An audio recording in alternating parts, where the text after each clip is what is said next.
ஈஸ்வரி பார்த்தீங்கன்னா, பாக்கியாவும் கோபியும் உட்கார வச்சு தெரியும் பாத்துங்க வீட்டுக்கே வரதில்ல. அவங்க மாமனார் வீட்லயே இருக்கா. என்ன கதைன்ற மாரி கேட்க, எனக்குமே வந்து தெரியுது அத்த. அவங்க கொஞ்ச நாள் அவங்க மாமனார் உடம்பு சரியில்லாதனால சரியாகவே அங்கேயே இருக்கட்டும் அப்படின்ற மாரி நான் தான் விட்டுட்டேன் அப்படின்னு சொல்ல.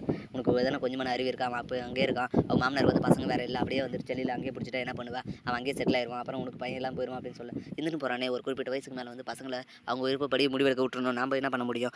நல்லா படிக்க வச்சாச்சு, கல்யாணமும் பண்ணியாச்சு. இதுக்கு மேல அவங்க வாழ்க்கைய அவங்க தான் பார்த்துக்கணும். எல்லா முடிவும் வந்து நாமளே எடுக்கக்கூடாது. பசங்க வந்து நம்ம கையிலே இருக்கணும்னு நினைக்கக்கூடாது அத்த அப்படின்ற மாரி அத்தைக்கு உரைக்கிற மாரி பத்த சொன்னாலுமே வந்துட்டு ஈஸ்வரி பார்த்தீங்கன்னா, அதெல்லாம் கேர் எடுத்துக்காம நீ எப்படியோ சொல்லு. நான் சொல்றத எங்க கேட்க போற? கடைசியில அவன் பார்த்தீங்கன்னா, அங்கேயே செட்டில் ஆயிற போறான். அப்புறம் நீ தனிமரமா தான் நிக்கணும். நம்மள பாத்துக்க ஆள் இல்லையே அப்படின்னு சொல்ல.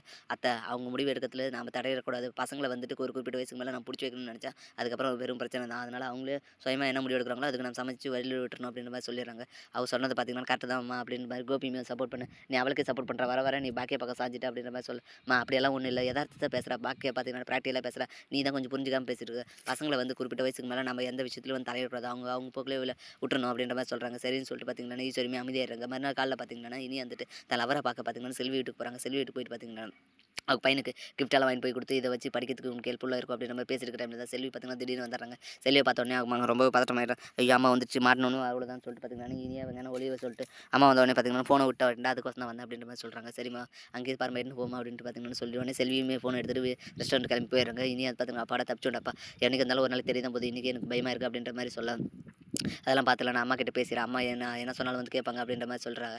சரின்னு சொல்லிட்டு பார்த்தீங்கன்னா, இனியாவுமே கிளம்பி போயிடுறாங்க. கிளம்பி போயிட்டு பார்த்தீங்கன்னா, வீட்டுக்கு போனா, வீட்ல பார்த்தீங்கன்னா, எழில் வந்து எல்லாருமே வந்து வர சொல்ல ஒரு சர்ப்ரைஸ் இருக்குன்னு சொல்ல, எல்லாருமே பார்த்தீங்கன்னா, வீட்ல உட்காந்து வெயிட் பண்ணிட்டு இருக்கா. அந்த டைம்ல தான் எழிலும் வராரு. எழில் வந்துட்டு பார்த்தீங்கன்னா, படம் நல்லபடியா ஓடுனதுனால புரொடியூசர் பார்த்தீங்கன்னா, கார் கிஃப்ட்டா குடுத்துருக்காங்க பாரும்மா அப்படின்னு சொல்லிட்டு பார்த்தீங்கன்னா, புது கார் கொண்டு வந்து நிறுத்த சூப்பர்ரா! கங்கிராச்சுலேஷன். அடுத்த படமும் சூப்பரா வெற்றி அடைய என்னோட வாழ்த்துக்கள்டா. இதே மாரி மேலும் மேலும் முன்னேறு அப்படின்ற மாரி சொல்லிட்டு இருக்க டைம்ல தான் ஈஸ்வரி பார்த்தீங்கன்னா, சரி படமும் நல்லா வெற்றிபடியா இருந்துச்சு. எனக்கு சத்தியம் பண்ணியா அது என்ன ஆச்சு? சீக்கிரம் நீயும் அவளும் சேர்ந்து ஒரு குழந்தை பெத்து தரேன். இந்த வீட்டுக்கே வந்துடுறேன் அப்படின்ற மாரி தான் சொன்னீங்க அப்படின்னு சொல்ல. பாட்டி அதுக்கு என்ன அவசரம்? இப்ப தானே படம் முடிஞ்சிருக்கு. அடுத்தடுத்து படம் பண்ணும்போது பார்த்துக்கலாம். இப்ப தானே கொஞ்சம் கொஞ்சமா முன்னேறி வரேன். இப்பவே வந்துட்டு அடுத்து குழந்தைக்கு பிளான் பண்ணா என்ன? இப்ப தான் ஒரு குழந்தை இருக்குல்ல. அவள ஃபர்ஸ்ட்டு நல்லபடியா வளர்க்கலாம். இன்னும் கொஞ்ச நாள் போன பின்னாடி நாங்க 2 பேரும் குழந்தை பெத்துக்கிறோம் அப்படின்னு சொல்ல. டேய் அது உன் குழந்தை இல்லடா. அது அவளோட குழந்தை. உங்க 2 பேருக்கும் பிறந்தா தான் அது உன் குழந்தை ஆகும் அப்படின்னு சொல்ல. உடனே பாக்கி பார்த்தீங்கன்னா டென்ஷன் ஆயிடுறாங்க. என்னத்த பேசுறீங்க? அவங்களுக்கு பொறந்தா என்ன? யாருக்கு பொறந்தாலும் அது அவனோட குழந்தைய வந்து அவன் ஏத்துக்கிட்டான்ல எழிலு. அப்புறம் என்னத்துக்கு அவன் முடிவுல நீங்க தலையிடுறீங்க? அவங்க வாழ்க்கை அவங்களோட போட்டும். நீங்க பசங்க விஷயத்துலலாம் தலையிடாதீங்க. அவங்க வந்து இப்ப கரெக்ட்டா புரிஞ்சு நடந்துக்கிறாங்க. பெரியவங்க நாம தான் அவங்கள வந்து குழப்பி விட்டுறோங்க. நீங்க அதனால எதுவும் பேசாதீங்க அத்த அப்படின்ற மாரி சொல்லிடுறாங்க. எதுக்கு சொன்னாலும் வந்து எனக்கு குறுக்க குறுக்க பேசிட்டு இருக்க.